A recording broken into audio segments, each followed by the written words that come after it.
Pour pouvoir l'affronter, tu dois le connaître. Tu dois connaître son nom. Pour pouvoir le dépasser, pour pouvoir transcender, tu dois savoir qui est cet ennemi. On va parler dans ce podcast de ton ennemi, de ton pire ennemi. Et puis, plus particulièrement, plus spécifiquement, de l'ennemi de tes clients. Et on va voir à quel point cet ennemi a du sens. Cet ennemi a une nécessité pour toi d'être connu. Mais avant toute chose, avant d'en parler en détail et de voir tous les secrets, tous les mystères qui se cachent derrière cela, je te souhaite la bienvenue. Nous sommes sur le business de la connaissance. Je suis Nick Open. Et dans ce podcast, comme dans tous les autres, nous allons apprendre à transformer tes connaissances en or et t'aider à créer ton empire. Et justement, lorsqu'on parle d'un empire, parce que ton empire, c'est un empire du bien, c'est un empire qui est vertueux, un empire qui veut aider les autres, eh bien, lorsqu'il s'accroît, comme tout empire, eh bien, il va rencontrer des forces opposées. Et ces forces opposées vont empêcher cet empire de se développer. Cet empire qui, encore une fois, est un empire du bien. Ces forces opposées, ce sont tes ennemis. C'est ton ennemi. Et si je voulais aborder ce sujet avec toi aujourd'hui, c'est que tout simplement, ça a été la discussion du jour avec un ami à moi, et à qui je fais un gros coucou. Et on parlait justement de l'ennemi commun, et on était en train de réfléchir, de définir quel était son ennemi commun. Parce qu'il sait comme moi à quel point c'est fondamental pour son activité de connaître son ennemi commun. Alors pourquoi est-ce fondamental? Bien pour cela, on va revenir un petit peu en arrière. Et on va revenir un petit peu en arrière sur le podcast que j'ai fait jeudi dernier, qui, si tu ne l'as pas déjà écouté, eh bien, je t'invite à le faire vivement. Sur ce podcast-là, de quoi a-t-on parlé? On a parlé de la qualité de se démarquer de la concurrence. On a compris que si tu voulais vendre, ne serait-ce que vendre, purement et simplement, et même si tu voulais vendre plus qu'avant, et si tu voulais surtout ne pas tirer tes prix vers le bas, ce qui est la pire des choses à faire. Et généralement, quand on tire ses prix vers le bas, c'est que finalement, eh bien, on n'a pas quelque chose d'exceptionnel à proposer, même si on espère, même si on souhaite que ce soit le cas. Et au final, on se retrouve à se dévaloriser pour espérer avoir ne serait-ce que l'attention d'un ou deux clients. Alors, tu dois absolument éviter cela. Tu dois éviter cela parce qu'il en va de la survie de ton activité, purement et simplement. Il ne faut pas chercher plus loin. Si tu commences à tirer tes prix vers le bas, c'est que ton activité elle est en danger. De même, au-delà de ça, comment on va faire? Eh bien, en se démarquant de la concurrence, en développant ta propre marque, ta propre identité, ton propre univers. Créer son univers, je ne vais pas rentrer dans le détail, on en a déjà parlé. Créer son univers, c'est quelque chose qui va te permettre de, fédérer beaucoup plus, 2, créer un véritable lien avec les personnes qui te suivent, 3, faire en sorte que ceux qui te suivent deviennent des évangélistes, c'est-à-dire qui parlent de ce que tu fais, qui apportent la bonne parole, qu'on parle d'évangélistes autour d'eux, donc finalement ils te promotionnent sans que tu leur demandes. Et également, 3 ou 4, je ne sais plus à quel numéro on en est, c'est pas bien grave, c'est que ça va te permettre tout simplement de faire plus de ventes parce que tu es plus mathématique et de ne pas être une copie d'une copie d'une copie. Il n'y a rien de pire que ça. Et en faisant les mêmes choses, eh bien, on ressemble à tout le monde et finalement, que choisir quand tout le monde est pareil. Et tout cela, des grandes marques comme Apple, Starbucks, Desigual, j'en avais parlé, mais je pourrais t'en donner plein d'autres, une multitude de marques, ont très bien compris ce phénomène-là et l'utilisent à bon escient. Et ce phénomène-là, tu dois le maîtriser toi aussi. Que ce soit dans le développement de ton activité aujourd'hui, quels que soient tes résultats, ou même si tu es en phase de création de ton entreprise. Donc, de là va s'insérer l'ennemi commun. Mais avant cela, pour aller plus loin, ce que je t'invite à faire, c'est à regarder le lien dans la description. Il y a encore la formation disponible Votre Univers qui est sortie il y a peu. C'est encore sorti tout chaud du four. C'est une formation qui va t'expliquer tout cela en long, en large et en travers. Tu vas avoir tout ce qu'il faut, tu vas avoir tous les exercices étape à étape. Tu vas pas avoir à dépenser 2000 balles ou même 1000 balles ou 500 balles ou même 100 euros sur cette formation-là, du moins à son lancement. Pour moins de 100 euros, tu peux accéder à cette formation. Et quand je dis moins de 100 euros, c'est pas 99,99 €, c'est moins que ça. Donc, je t'invite vivement à en profiter. J'ai vraiment synthétisé tout ce que tu as à savoir sur le sujet, tout ce que j'applique depuis des années et qui marche. C'est surtout ça. Et donc, j'en viens au conseil que je voulais apporter à mon ami sur le pire ennemi et un conseil que je veux t'apporter à toi aussi. C'est déjà, première question, pourquoi définir un pire ennemi? Eh bien, ça vient dans cette idée d'identité. Ça vient de cette idée d'univers. C'est-à-dire que pour que quelqu'un ou des personnes s'identifient à ton propos, s'identifient à ta marque, s'identifient à tes produits, eh bien, ils doivent avoir des points de référence.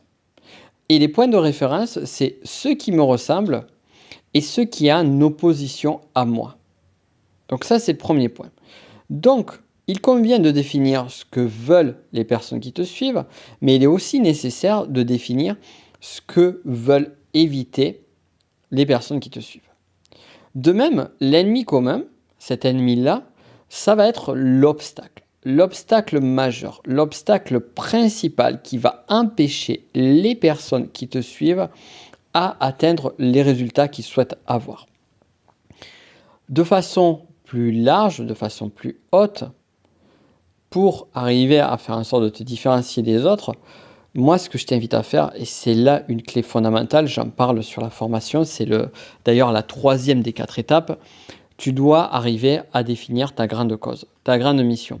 C'est-à-dire que t'es pas juste là pour vendre des produits ou vendre des produits ou services, mais tu es là pour apporter le bien. Tu es là pour changer les choses. On est là pour changer le monde, on n'est pas là pour juste passer et puis basta.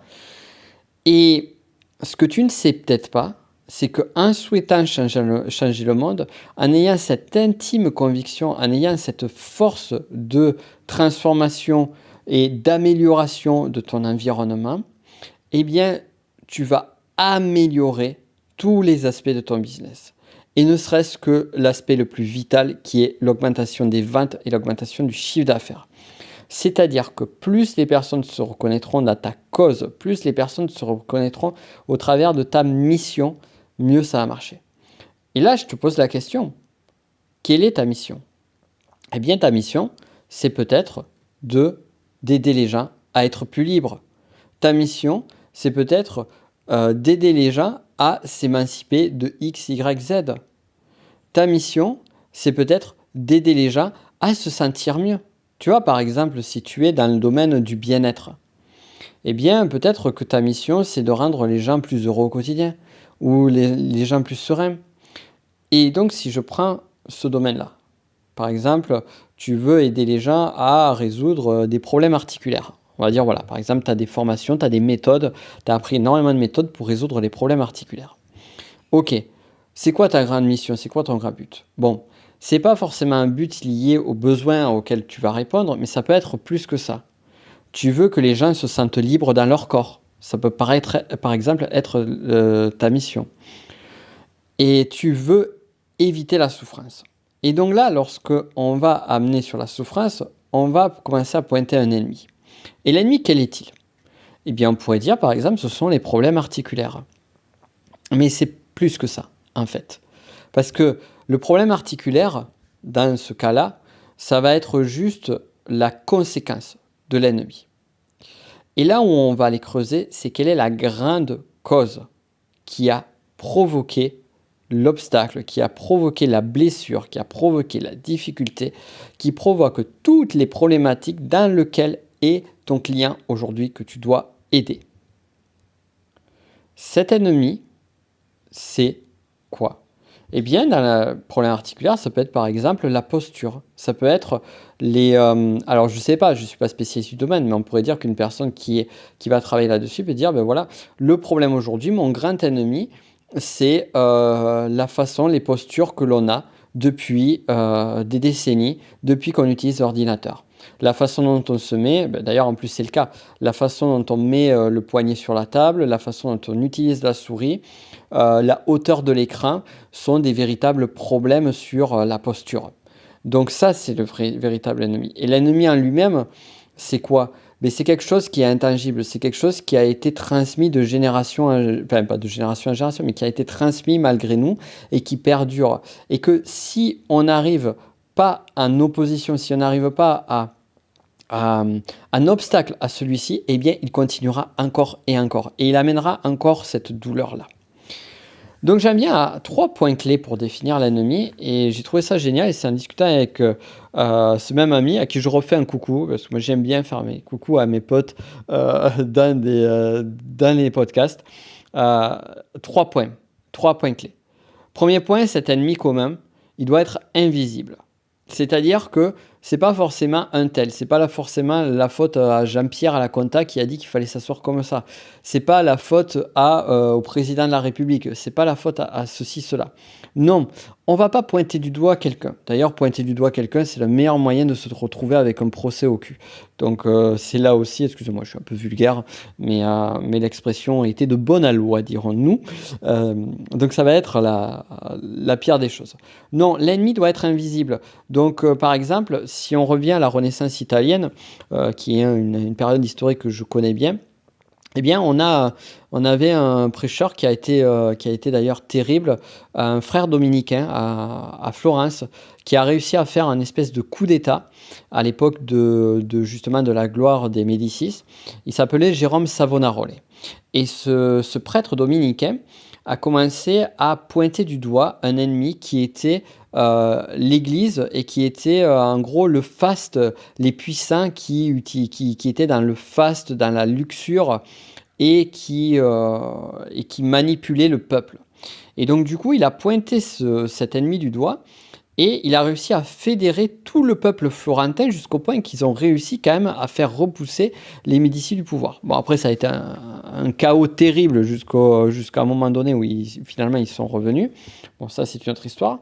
Mais là, ici, pour te donner cet exemple-là, ce personnage-là, qui finalement avait forcément une intention qui, de son point de vue, était bonne, mais d'un point de vue historique, était plutôt négative, eh bien, il a réussi à trouver cet ennemi commun. Mais sauf que l'ennemi commun n'était pas le bon. Nous, on va trouver le bon et on va rester dans une démarche vertueuse. Donc l'ennemi doit être invisible. L'ennemi doit être contagieux. Contagieux, ça c'est la seconde partie. C'est-à-dire qu'il doit si on n'agit pas contre lui, eh bien il va se viraliser, comme un virus. Si tu ne soignes pas le virus, si tu ne soignes pas le virus de la grippe ou des virus un petit peu plus terribles encore, eh bien ils vont se développer autour de soi. On avait vu, par exemple, les années, moi je me rappelle très bien de cette époque-là étant ado, les années 90, c'était l'époque du sida. Et là, typiquement, on avait un ennemi commun qui a été un ennemi invisible. On ne le voyait pas, on pouvait le nommer sans forcément le voir. Et il était contagieux si on n'agissait pas contre. Et c'est là que sont arrivés de grands mouvements et de grandes causes contre. D'ailleurs, regarde, toutes les grandes causes humaines, toutes les grandes causes, que ce soit la cause animale, les causes pour la faim dans le monde, les causes par exemple, sur le maltraitement et autres, toutes les grandes causes, ou sur la pauvreté, eh bien, on retrouve ces points. 1, un ennemi invisible. 2, il est contagieux. Et 3, et le troisième point, c'est celui qui va être tout aussi clé, c'est de se regrouper pour le vaincre. C'est-à-dire que c'est l'union qui va permettre de créer ce regroupement pour arriver à vaincre celui-ci. Donc, on en vient où? Parce que là, on a expliqué tout cela et on va en venir à ton business à toi. Eh bien, ce qui est génial, moi je crois vraiment, je crois sincèrement à cela et je trouve que c'est la manière la plus vertueuse et la plus géniale de faire de l'entrepreneuriat. Et d'ailleurs, ça fait partie d'une des causes pour lesquelles je me bats. Je me dis que l'entrepreneuriat est une des meilleures façons de pouvoir changer le monde, de pouvoir améliorer le monde. Et justement, en le faisant bien. Et en le faisant bien, en le faisant dans cette dynamique-là, qui est que on va identifier justement une grande cause, et de cette cause-là, on va identifier l'ennemi. Et on va aller lutter contre cet ennemi pour améliorer tout ce qu'il y a autour de nous. Alors là, ok, tu vas me dire, bon ben Nicolas, c'est bien joli et bien beau ton rêve utopique, mais dans mon business, qu'est-ce que ça va en rapporter? En fait, ça va te rapporter absolument tout. C'est-à-dire que le fait de définir ton ennemi commun, eh bien, ça va te permettre de fédérer des gens autour de toi. Ça va te permettre de fédérer des personnes qui vont être dans une même dynamique que toi. Ça va te permettre de fédérer des personnes et de les engager. Déjà, avant de les fédérer, de les engager à ton message, de les sentir beaucoup plus impliqués, de elles vont beaucoup plus acheter tes produits parce qu'elles vont te voir également, et c'est ça qui est chouette, et c'est là où il faut aller sur l'ennemi commun.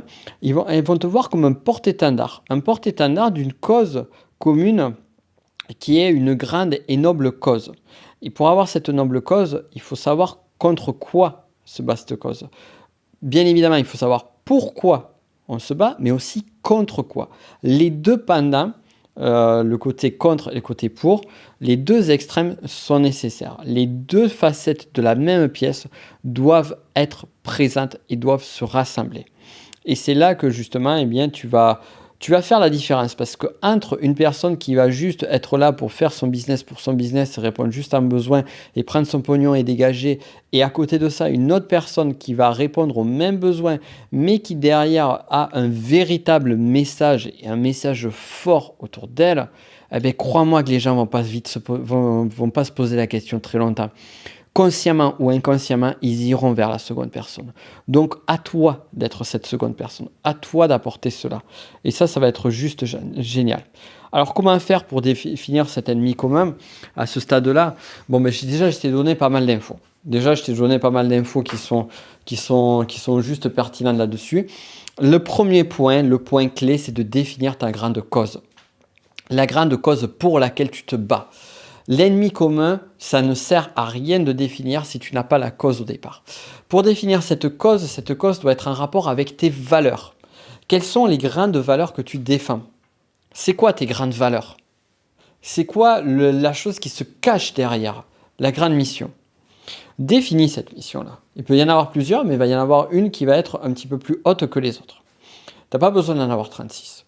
Et cette mission-là, c'est pas juste froidement d'un point de vue très stratégiste, je vais dire, ah ben c'est ça parce que c'est ça qui marche. Non, c'est quelque chose qui, toi, doit te toucher intimement.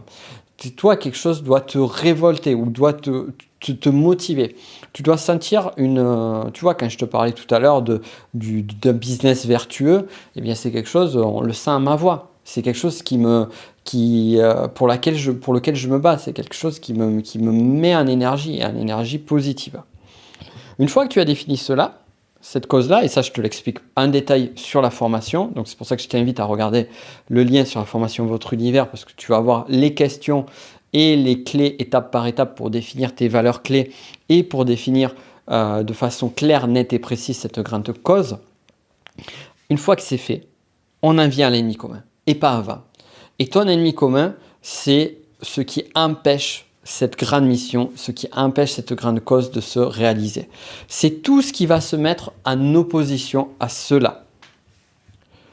Tu vois, si on prend le personnage de Batman dans les comics, Batman, il se bat pour la justice, il se bat pour l'ordre. Et son opposé, c'est le Joker, son grand némésis. Et sa grande némésis, normalement c'est un nom féminin. Et le Joker, il représente quoi? Ben, il représente le chaos, il représente la folie. Donc, de justice et d'ordre, on a le chaos et la folie. Et ton ennemi, eh bien justement, c'est quelque chose qui doit être dans cet ordre-là. Tu vois, par exemple, moi, ce contre quoi je me bats, c'est le business que j'appelle de marketeux malsain, où on va mentir pour avoir son résultat et puis prendre le pognon et puis après se barrer en courant. C'est un business que j'appelle un business sans âme, un business sans cœur. Donc un business qui va pas être un business vertueux, mais qui va au contraire plus détruire qu'il va construire. Et moi, ça me rend fou, ce type d'ennemi-là. Et après, comme notre ami Batman, on peut même aller plus loin, c'est qu'on a un grand ennemi, donc le Joker, mais on sait que Batman, eh bien, il a d'autres ennemis, il a double face, il a l'homme mystère, et ainsi de suite. Donc on peut aussi identifier d'autres ennemis qui vont empêcher les personnes d'aller sur la route de leur accomplissement. Par exemple, pour moi, tout ce qui est concept tout ce qui va être les pensées, les paroles, tout ce qui va être lié à cette notion que finalement on ne peut pas évoluer, on ne peut pas changer, qu'il faut rester dans le rang, qu'il faut rester dans son truc, qu'il vaut mieux râler plutôt que de prendre des actions pour changer sa vie. Eh bien moi, ça me rend fou quand j'entends des discussions comme ça. Et ça aussi, c'est un autre ennemi. C'est pas forcément mon ennemi principal, mais c'est un ennemi. Donc je t'invite vraiment à te poser la question de ton ennemi. Et pour aller encore plus loin dans la formation, j'insiste là-dessus parce que je sais qu'elle va vraiment t'être utile. Et j'ai mis beaucoup de cœur à faire cette formation-là et surtout à travailler ces sujets. Parce que ça fait des années que je travaille sur ces sujets-là. Donc la formation, elle va t'aider à définir ton ennemi. Avant de définir ton ennemi, elle va t'aider à définir ta cause, ta grande cause. Avant de définir ta cause, elle va t'aider à définir ton univers, tout ton univers, ou ton business pour te différencier. Et avant ton univers, on repart à la base, elle va t'aider à définir ton identité publique. Donc la formation est juste en dessous et puis surtout au-delà de ça, à quoi ça va servir? À mieux développer ton activité, à mieux vendre, à te démarquer de la concurrence. Bref, ça va t'aider dans toutes les sphères de ton activité pro, puis au moins ça va te donner une guideline que tu suis une fois et puis basta. Je te laisse regarder tout ça et quant à nous, on se retrouvera lundi pour une nouvelle interview avec monsieur Jérôme Waro qui va nous expliquer, alors là on va être sur un tout autre sujet, on va parler de compétences multiples et comment devenir champion du monde, puisqu'il est lui-même champion du monde de mind mapping, comment devenir champion du monde en se dispersant. Ça va être super intéressant. D'ici là, regarde la formation et on se dit à très vite. Et voilà, tu viens d'écouter un des épisodes de mon podcast Le business de la connaissance. Alors, si tu veux aller beaucoup plus loin et suivre l'intégralité des podcasts sur ce sujet-là, je t'invite à regarder en description de cette vidéo. Tu trouveras le lien pour pouvoir t'abonner à mon podcast Le business de la connaissance et ainsi on pourra aller beaucoup plus loin ensemble. D'ici là, je te souhaite une excellente journée.